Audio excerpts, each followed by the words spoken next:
Okay, we are on Taanit 20b2. It is roughly a little bit more than halfway down the page. Rav Huna. So we talked about we ended off with the Gemara talking about how the rabbi was they were always careful not to walk past a certain wall, and one time they weren't careful, and they asked him why, and he said because this time we had this other rabbi with us, Rav Ada bar Ahava, and once I had Rav Ada bar Ahava, I was sure that nothing would happen and we'd be protected. We mentioned last week how the other rabbi must have felt like chopped liver. Okay, so let's carry on. So we are up to now the second instance of the same concept. Rav Huna Havele Hahu Chamra Bahu Betariya. He had wine. He stored wine in a certain in a house that was shaky. Ubai lefanuya, and he wanted to take it out before everything came down crashing around it. Rav Ada bar Ava lahatam. He brought Rav Ada bar Ava, hero of the collapsing wall from the previous story. He brings him with him to the house to retrieve the wine. Mashche bishmata adefanye. And while they were getting all the wine out, so they learned the sugya together until they got it out. Bata denafak, after he went out, what happens immediately? Nafa beta, the house collapsed. I always felt like as soon as a insurance company saw Rav Ada bar Ava coming to your house, they raised the premiums. Agish Rav Ada bar Ava. Rav Ada bar Ava, he realized as soon as he left the house and it fell down and his wine had gone out, why he got him there? What was the point? Ikbid. He was very upset that Rav Huna had used him in that way. We'll see in a minute why. Savala Kihadam Rav Yana. He held, according to the opinion that Rav Yana says, Leolam al ya'amod adam imkom sakana v'yomar osin li nes. The famous teaching of Rav Yana goes that a person should not be confident in themselves and say, I'm going to put myself in a dangerous situation. It's fine. They'll do miracles for me. Why? Shema en osin lo nes. Because maybe in the end, they won't do the miracle for him. And what happens? And if they do the miracle for him, they take it out of your zechut bank account in order to be able to buy you that zechut. Amar Rav Hanan. Rav Hanan says, "My kera dichtiv katontim kol hasdim kol haemet." The pasuk says by Yaakov Avinu. Yaakov Avinu says, "Katonti, I have become small mikol hasadim mikol haemet, from all of the kindnesses and from all the truths that you've done with me." Now, in a literal interpretation, the pasuk is saying, Yaakov is saying, Katonti, I'm too small to have deserved this. But the way the Gemara is expressing it is, Katonti, not that I am too small, but rather, Katonti mikol chasadim. I became small from all of the chasadim that you had. So a person, sometimes a person looks and they see all the wonderful things that happen to them and they're like, oh, I'm on easy street, everything goes my way. But actually, we could see and say that the exact opposite is also happening at your expense. You're paying a very high price for the cards to fall in your favor. In fact, we say every Friday night, we have this concept. We say, Bifroach Rishayim, right? Like you see the Sadiqim, they're not doing so well. But then you look at the Rishayim and they're flourishing like grass. And the pasuk ends off and says, ominously, Lehishamedam adead. The reason why they're getting their reward now is that HaKadosh Baruch Hu is finishing off their accounts. And then once they're free of the very small account that they had of good in the Rishayim, then Lehishamedam, then they get destroyed. Masha'enke and Sadiq is the other way around. He has very few avonot. So HaKadosh Baruch Hu gives him a little bit of a rough time. He finishes off the account of the negative, and then he's on easy street in Olam Haba, or a later stage in his life. Well, you're telling me that Rabbi Ada bar Ava was crash proof, okay? If that's the case, what did he do that made him have this zechut? Ki hadi itmar sha'aluch talmidav et Rabbi Zera. The Talmidim of Rabbi Zera asked him, V'amila Rav Ada bar Ava. And some say that it was the students of Rav Ada bar Ava. Bameh erachta yamim. He was very old. But why is it, they asked him, that he'd merited to have such long life? Amar lahem, miyamai lo ekpadti b'toch beti. My whole life, I was never makpid in my house. I never said to my wife, what's going on? How come this is not ready? How come it's not this way? How come you didn't treat me this way? How come you didn't say this? How come you didn't prepare that? If something went wrong, I never yelled at my wife. I was never upset. I never lost my temper in my house. And I didn't attempt to go first, through a door when someone was greater than me. They always was after you. And when I was in a very smelly or rancid or dank place, I didn't think words of Torah. I protected the honor of the Torah from thinking those words when I was in an inappropriate place. And I did not walk 4 amot without Torah, without tefillin. I always thought it's so interesting, these two statements juxtaposed one after the next. Because if you can never think words of Torah in a filthy alley, but he also couldn't walk 4 amot without speaking Torah, that means that he would never allow himself to walk in a dirty or smelly place. Because that would mean that he couldn't learn Torah. You see, those two things lined up one after the next makes you realize that how careful he was with every step he took, with every choice he made, with every place he went. I never fell asleep in the Bet Midrash out of respect. Lo shinat keva v'lo shinat arai. I didn't go to sleep there. That's pretty easy. Unless you're homeless, you're not sleeping in the synagogue. A set sleep. But even more so, lo shinat arai. Not even did I allow myself to fall asleep for a few minutes. Now that might not sound like so much to you or me, but for us, we don't spend our time in the Bet Midrash all day, every day. You're in your office, you're falling asleep, you take a power nap for 2 seconds, right? You put your head down for a minute. You come back stronger. Rav Ada bar Ava would not do it, even though he spent his whole life in the Bet Midrash. V'lo sasti b'takalat haverai. Never was I happy, right, when I saw someone else make a mistake. Did I think it was funny, or was I happy because it made me look better? I never called anybody by a kinui, by their nickname. You have a guy, his name's Shoulders. You have a guy, his name is Blue Eyes. A guy, his name is Whitey. He would never use their nickname. He didn't feel it was respect. Ve'amrila bechanichato, right? Not only did I not call someone by a nickname that might be derogatory or might be maybe disrespectful, it's juvenile, but he would not even use the guy's last name if it had any sort of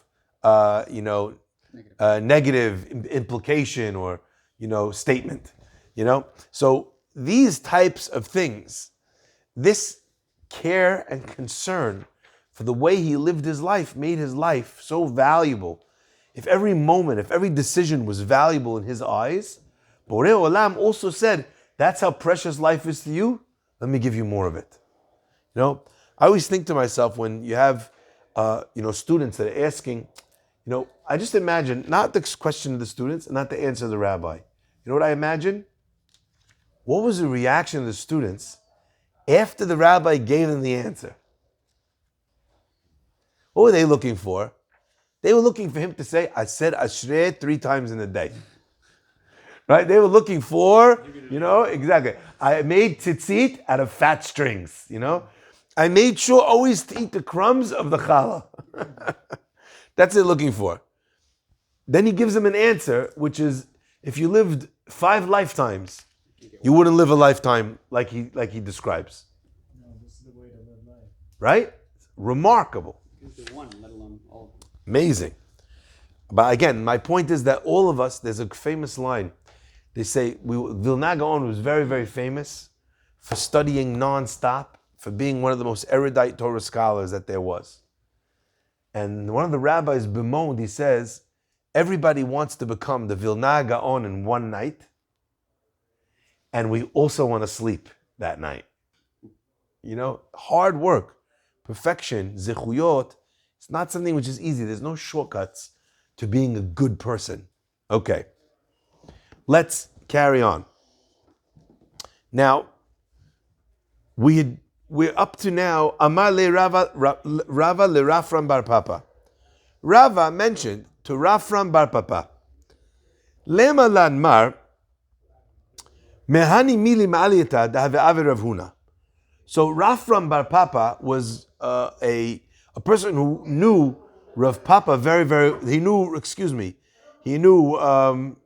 Rav Huna very, very well.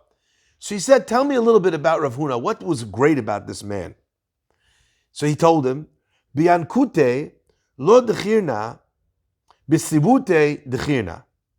When he was young, I don't remember like what he was like, a long time ago. But from the time when he was old, there are some things that I have a recollection. What did he remember from his old age? Dechol yoma de'eva havu mefkin le beguharka de dahava. Anytime you had clouds in the sky, they would take Rav Huna out. Beguharka, it's a almost like a couch. De dahava, out of gold. V'sayele lekule mata, and they would walk him around the entire city. V'chol ashita dehavet ri'iyata havesatele. If he saw any time there was a building, a wall, a structure that wasn't solid or sturdy, havesatele, he would have it demolished by his people, by his staff. Why? So it wouldn't hurt somebody. No one would get killed in a mapolet. I efshar limara banele. Now, if it was possible for the person to build it, then he would rebuild it. Okay? V'lo efshar, and if it was not possible for him to rebuild it, because remember, construction back then is not construction now. You knock down a prefab house, everything is garbage. You knock down a house made out of massive stones back then, you rebuild the house from the rubble of the house that you knocked down. The stones themselves became disjointed, but they were still heavy, solid material. Okay? So if the guy could rebuild it, he would let him rebuild it. But if the person couldn't afford to, he would rebuild or the wall or the structure or whatever it was. Rav Huna would pay for it himself.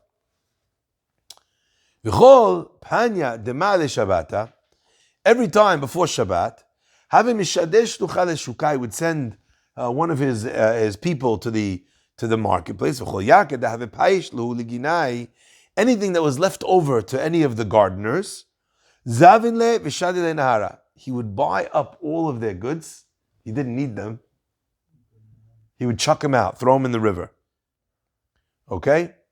Not only that, not only did he buy it, but also it meant that he was sustaining the economy.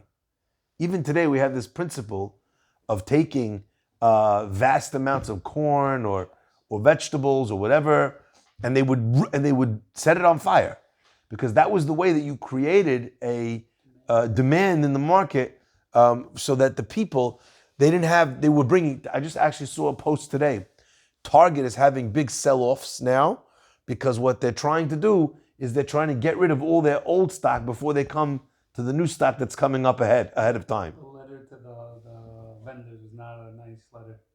I didn't see what you'll send me after. A friend of mine sent it. Oh, really? They just basically said, sorry. Yeah, sorry. This is what's the new protocol. This is what's happening. Right. We're doing it. We're sorry going forward of what's going to be. Right. Yeah. New stuff. And end of the day, by the way, what are they supposed to do? You know, all these mega stores. I mean, we'd like to present them as being heartless and cruel. They're businessmen, and the market, everyone except for the clueless administration that we're living through understands that we're in very, very difficult times. Anyway, okay. Now, why is he throwing it? It's the Gemara. Let him give it to the poor people. Okay? Why does he have to throw them out? Why does he have to ruin it? The Gemara answers, Zimnin de Samcha Datayu v'lo atil mizvan.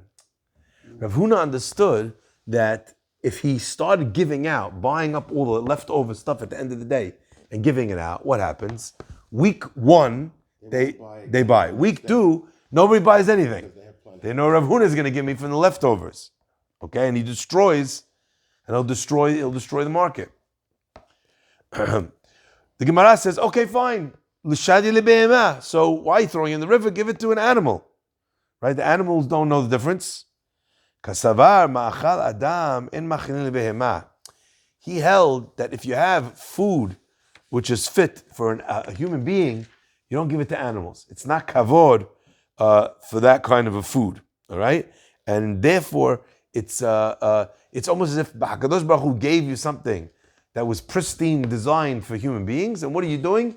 Giving it to your cat. So this idea that today you have, people feeding their dogs gourmet, whatever, Rav Huna, he did not approve of that approach. The Gemara says, okay, so don't buy them at all. You're not using them. Don't buy them at all. The Gemara says, Nimtzet makshilan latid lavo. What happens in that moment? If in other words, what the Gemara is answering is really, is that if Rav Huna did not buy the leftovers, what would the gardeners do? They would bring less produce to the market, which would mean that they'd sell what they had, correct? Mm-hmm. So if you're worried that every week buying up the leftovers is going to make a bad precedent for the poor people that you'd have given it out to, why are you not worried that it's going to create bad precedent for the growers themselves, that they'll bring that they'll bring more? Let them bring less, let them sell out, and then chalas, the world is okay. The Gemara says no, because then you'd have the people that they would start bringing less to the marketplace, but there were times when we needed more food in the marketplace. So Rav Huna was literally kind of balancing, and that's so interesting. When you listen to the Fed today, they always talk about the difference between, inflation, the challenge between inflation and raising interest rates, right? How it's a delicate balance. You raise one too much, you crash the other. So here he's literally kind of dancing in between the raindrops to be able to ensure that there's a healthy economy in his city. Look at the level of responsibility that the rabbis of old held for their people, not just in spiritual matters. I don't know any rabbi that runs around checking, health and safety of the buildings, tapping on the bricks. But Rav Huna, that's what he did. Ki havele milta de asuta, anytime when he found something that could bring healing, have male kuza mine, he would fill up a big vessel with this healing property, medicine or herbs or whatever it was. V'talile b'sefa de beta, and he would hang it on the outside of his house. Ve'amar, and he would say, Kol de'bai leti v'lishkal. Anyone who needs medicine, let them come and let them take. V'ika da'amri milta de shvite havegamir. Some people say that Rav Huna, in all of his great wisdom and knowledge, he'd learned and understood the ways of the mazikin, of the forces, the negative forces in the world of the Satan. Okay? And some people say he would leave out a pitcher of water. He would tell people who needed drinking water and they didn't have access to it, he would say to them, here's clean water, you can wash your hands so that nothing terrible should happen to you. So he learned that there was a issue and there was a danger that would come to people who did not wash their hands. You think about that in context of the pandemic that we just had. He was teaching about personal hygiene 2,500 years ago. Yes? He was so great, we're learning all the greatness, but he still couldn't go in the house to get his own wine because we learned that Rav Ada was greater.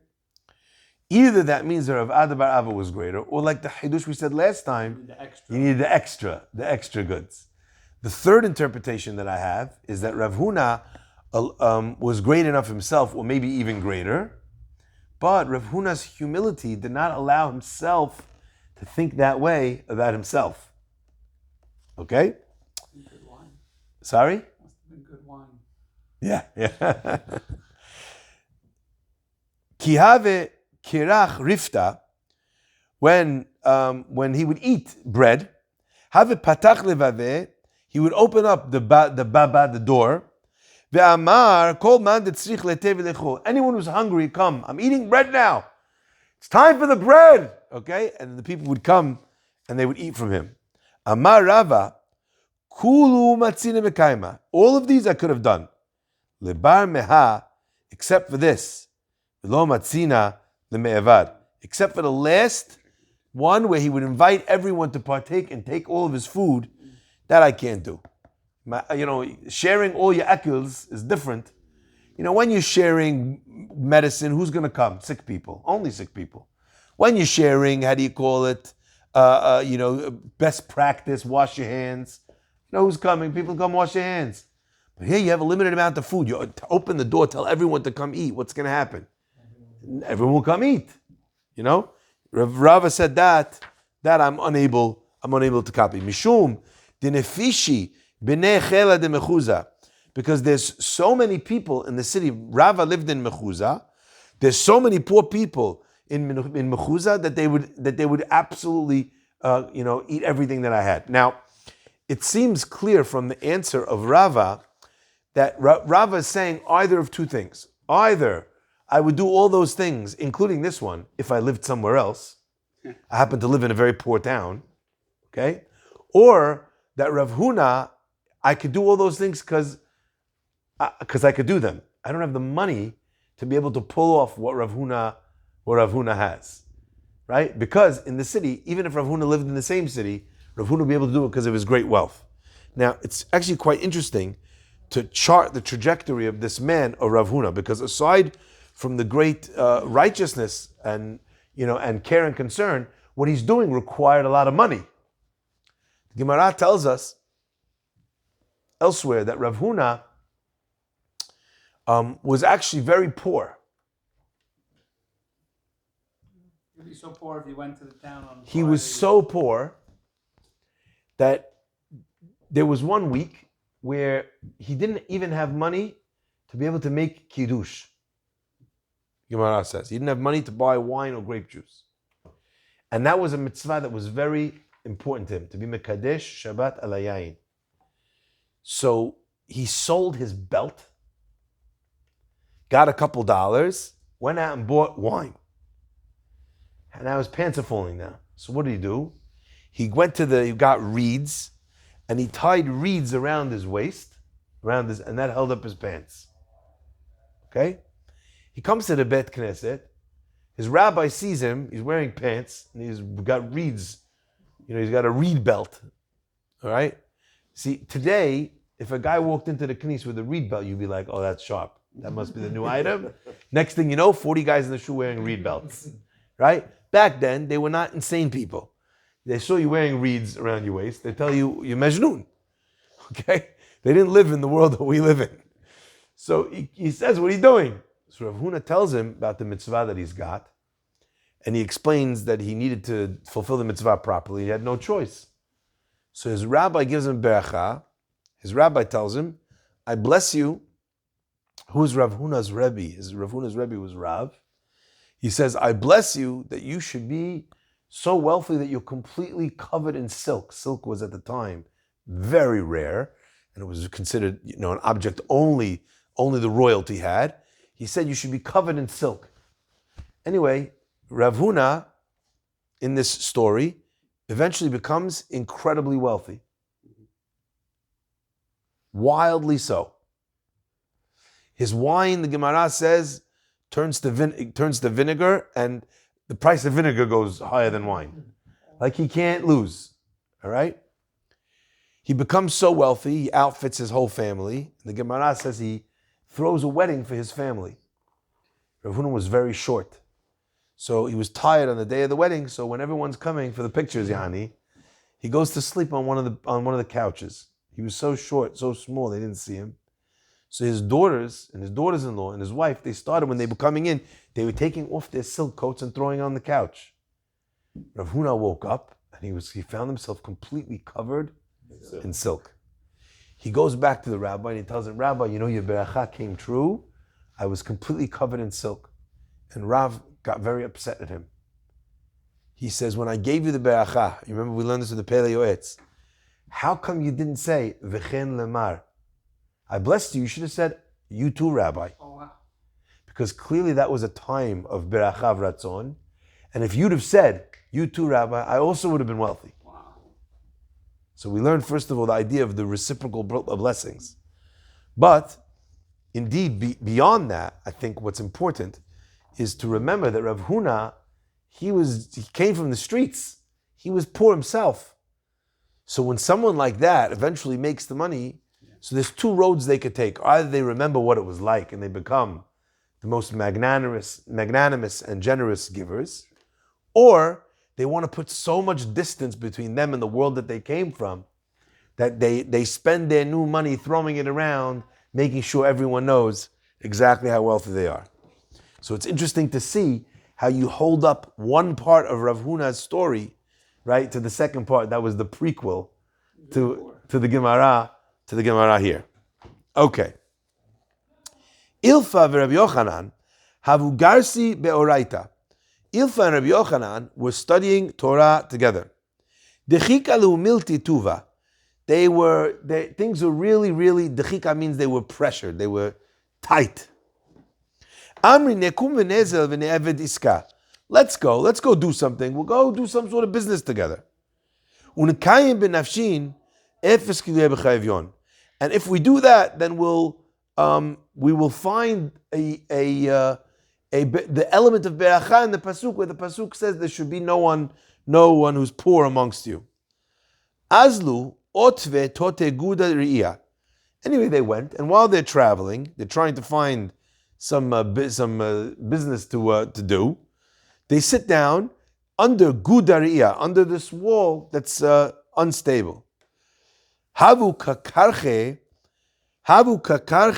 rifta. And we had that word already, karach rifta. We saw they were eating bread. We had those words by Rav Huna. They're eating bread. Atu tre malache asharet. Two angels came by. Shame'er Rabbi Yochanan da'amar chad lechavre. Rabbi Yochanan heard one of the angels saying to one another, Nishdi alayu haiguda uniketlinu. You got to put it on mute. Let's push the wall down on these rabbis and we'll kill them.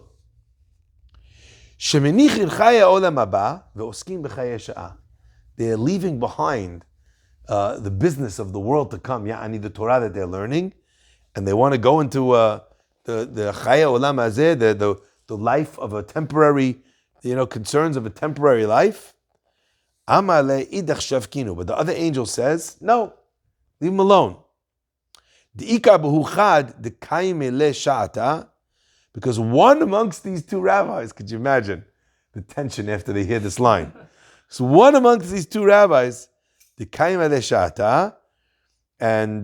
he's going to be great, and it's not his time yet. Rav Yochanan Shama ilfa lo shama. Only one of them heard the whole conversation.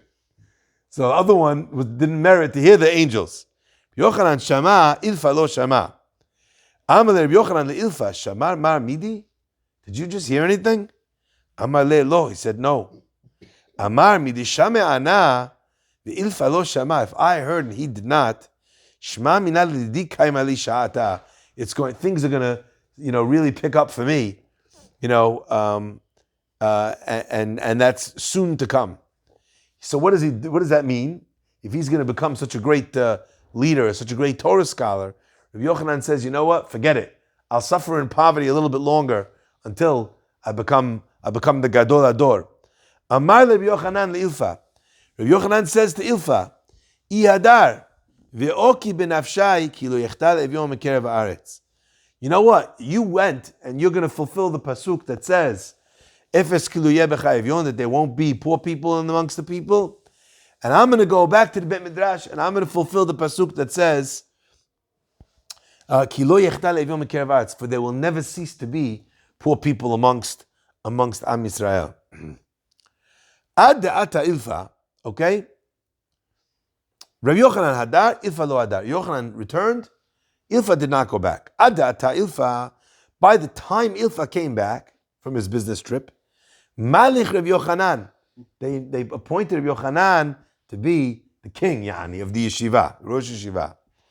Amru lo, they said to him, I ativ mar vegaris, if you had sat here and learned, lo have malich mar, we would not have given the job to him, we would have given it to you. It's not like a big. Right? I mean, that's a powerful line. Now, I'm going to ask you a question.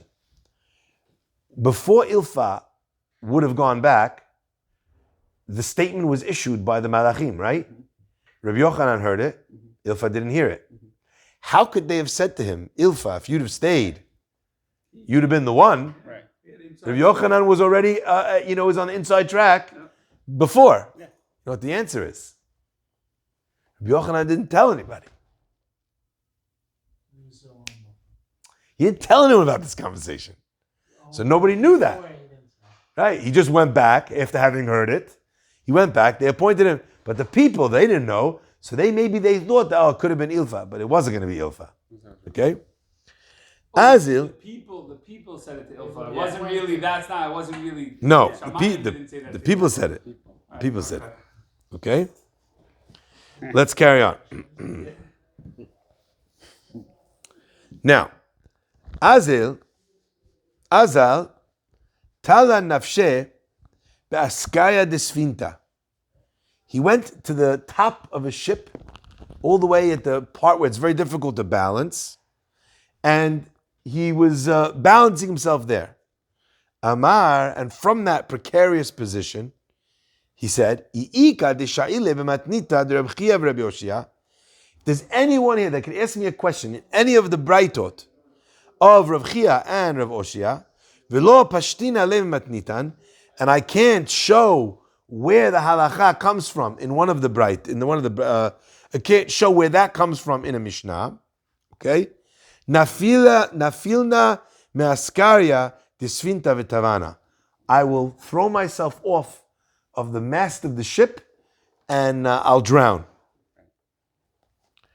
Atahu Saba Tanale. Okay, an old man comes along, scholar, and he says the certain Braita. Haometinu shekel lebanai b'Shabbat. If someone says, he tells his ward, his lawyer, every Shabbat, every week, I want you to give a shekel to my son. But really, they need more than a shekel. They need a sela. Notnim lahem sela. We give them a sela. The people who are executing the estate, right? What do? They give more than the guy said to give, even though it's his money. V'im amar al titnu lahem ella shekel. But if he says, don't give them only 1 shekel, en notnim lahem ella shekel. Then we only give them 1 shekel. We'll see in a minute what the reason is. Im amar metu yirshu acherim tachtehem. If he said that if they die, the sons die, other people should inherit whatever's left. Ben she'amar tinu, ben she'amar al titnu. But if he said give, or he said don't give, like we just said the 2 options in the Mishnah, in either scenario, if he mentions other people taking over the inheritance, en notnim lahem ela shekel, then we only give them 1 shekel. What's the logic over here? What are we saying? You see, if the guy says give a shekel, so we assume that the father, what he's trying to say is, I want to give them what they need.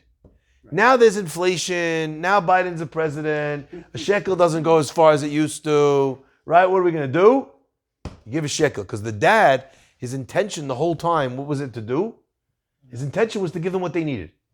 But if he said, you don't give them more than $1, even though in both cases he said give them $1, in one case he was saying give from a good place for what they need. In one place we assume that what he meant was I'm capping it. And therefore, if it's not enough, tough, that's what he meant and that's what he wanted. However, says the Braita, but if he adds in the words, these words that say that if they die, other people should inherit instead of them. Right? So then we change the law, and we see that he's trying actually to talk about how much estate, how much money is going to be left over when they die. So in other words, he's assuming that it's not going to run out. So when you see that that's his mindset, so then it doesn't matter which word he uses, we'll say in each case, give him a shekel. So he said this to Ilfa, and he said, where's the makor, where's the proof for this braita in a Mishnah? Amar Ilfa, Hamani, that is Rabbi Meir he. De Amar, it's Rabbi Meir that says mitzvah lekayem divrei hamet, that it's a mitzvah to give, to uphold the wishes of a dead person.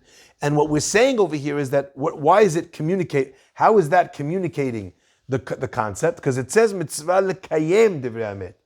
It doesn't say it's a mitzvah to listen to the words of. He says it's a mitzvah to fulfill the words of a mit.